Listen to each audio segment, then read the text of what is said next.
নব্বই দশক ছিল আকাশ ভরা নীল আর মাটি ভরা স্বপ্নের সময়।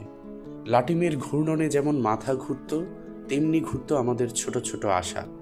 ডাঙ্গুলির এক আঘাতে উড়ে যেত বিকেল, ঘুড়ির সুতোর টানে জড়িয়ে থাকত বন্ধুত্ব।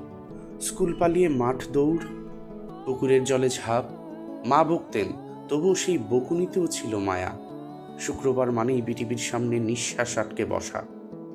আলিফ লায়লা শুরু হলেই যেন অন্য এক জগৎ। রাত জেগে পড়া তিন গোয়েন্দা আর মাসুদ রানা। কল্পনার ভেতরেই আমরা বড় হয়ে উঠতাম। তাল পাখার হাওয়ায় ঘুম আসতো ধীরে, গ্রাম্য মেলার ভিড়ে হারিয়ে যেত সব ক্লান্তি। মোবাইল ছিল না, তবুও কেউ হারিয়ে যেত না।